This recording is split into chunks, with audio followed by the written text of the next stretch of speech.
بسم الله الرحمن الرحيم توبى لمن وجد في صحيفته استغفارا كثيرا. دا حدیث ابن ماجه کی راغلی دی او ابن ماجه د حدیثو کتاب دی چې غټه دوره کې دا ویل کیږي. د دې حدیث مقصد دا دی چې د هغه انسان د پاره ډیره زیاته خوشحالي ده په ورځ د قیامت. خوشاله به مزید ورلا د چا په عمل نامه کې چې ډیر استغفارو دنیا کې ډیر استغفار ویلې ده او هغه استغفار ملائکو لیکلې ده قیامت کې چې الله خپل عمل نامه ورکی چې دا اولولا اقرأ كتابك كفى بنفسك اليوم عليك حسيبا او دا خپل عمل نامه را کولاو کې ویلو پای کې ډیر استغفاري دا انسان بسمره خوشحالي او دې انسان لپاره خوشحالي ده جنت ته به داخليږي. نو دې حدیث کې دا مسله وا ازدکی چې موږ او تاسو لډیر استغفار ویل پکار دي. ډیر استغفار وایا ډیر خبرې مکوا د دنیا خبرې سبق نه چې پارېږېدلې د ضروری خبرې نه چې پارېږېدلې دسي خبره چې نه تیرېږي هغه کوا نور به استغفار وایا او د الله ذکر کې ټیم تیروا. وی جنت کې به جنتین د اس شیز ارمان نه کوي زګه جنت کې هر خواهش پوره کیږي مزیدی الله به همیشه خوشاله وي د بندنه.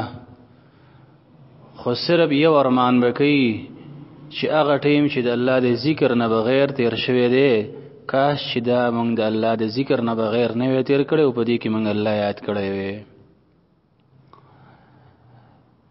لفظی معنی ته وسوګورا توجه وکا توبه خوشحالی ده توبه خوشحالی ده لمن د هغه چا د پاره وجدا چې بیا مومي فی صحیفته په خپل عمل نامه کې استغفارا کثیرا استغفار ډیر. استغفار معنا سره استغفار معنا د الله نه بخنه غختل. د استغفار کوم الفاظ دي چې په هغه الفاظ باندې انسان د الله نه بخنه غواړي استغفار ازدکا بهترین استغفار داري کنا استغفر الله الذي لا اله الا هو الحي القيوم واتوب اليه.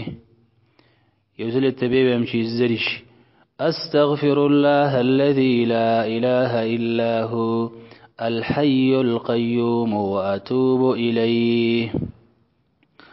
او کلند وی لند نو هغه د سیم راغله لند استغفر الله واتوب اليه استغفر الله واتوب اليه دا به کلند شو. او سید الاستغفار خو سحر او ماخام دی صرف سحر او ماخام ویل دي. سید الاستغفار بتاسو ته ان شاء الله ایزدی کله چا ایزدنی نو ایزدی کوي. بخاری شریف کې دا سراغله ر سید الاستغفار سحر او ماخام ویلولي کو سحر دی ولوستو پر ورځ کې وفات شوی جنتی او کو ماخام دی ولوستو د شپې د سحر پورې وفات شوی به هم جنتی. بخاری کې دا حدیث دی. سید الاستغفار الفاظ داری اللهم انت ربي لا اله الا انت خلقتني وانا عبدك وانا على عهدك ووعدك ما استطعت اعوذ بك من شر ما صنعت ابوء لك بنعمتك علي وابوء لك بذنبي فاغفر لي فإنه لا يغفر الذنوب إلا أنت.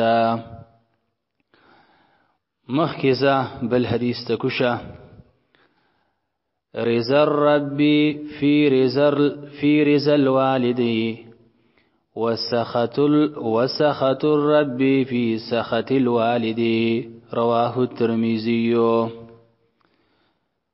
دی حدیث کې دا مسله ده چې پلار او مور دنه خوشاله او الله بدنه خوشالي، او چې پلار او مور دنه خفو نو الله بدرنه خفي. پلار او مور خوشاله ساته او د رب العالمین اطاعت کوا. د پلار او مور دړه خیال ساته، دسی خبره دسی کار مکوا، دسی حرکت مکوا چې پلار او مور دنه په خپش. اگر چې پلار او مور په لکه خفوي تا د به اظهار نه کوي، لیکن بیا هم د الله په خپکیږي چې په لکه نه پلار او مور خپش. د سکار مکوا چې پلار او مور نه خوخ. بس پلار او مور خوخه ته ګورنه، خپل خواهش خپل ارمان م پورا کوا، د پلار او مور ارمانونه پورا کا چې هغه څنګه وای هغه شانتی کوا. رضا الرب رضا د رب شدا، رضا د رب شدا فی رضا الوالد پر رضا د پلار کې دا. وسخط الرب او غصه د رب شدا فی سخط الوالد په غصه د پلار اون کې دا. چې پلار ته غصه او خپاو دنه الله به ته غصه. رضا الرب رضا د رب شدا فی رضا الوالد پر رضا د پلار کې دا.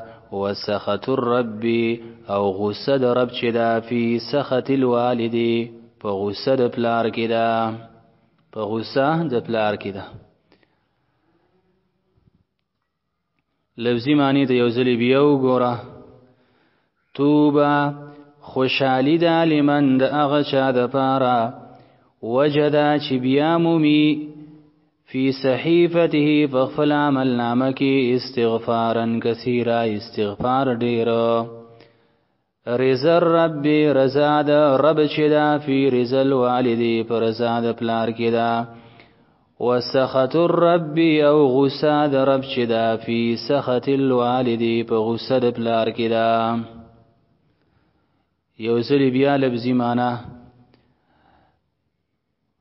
توبه خوشحالی دا لمن د هغه چا د پاره وجدا چې بیا مومي فی صحیفته په خپل عمل نامه کې په ورځ د قیامت کنه استغفارا کثیرا استغفار ډیر. رضا الرب رضا د رب شدا فی رضا الوالد پر رضا د پلار کې دا. وسخط الرب او غصه د رب چې دا فی سخط الوالد په غصه د پلار کې دا.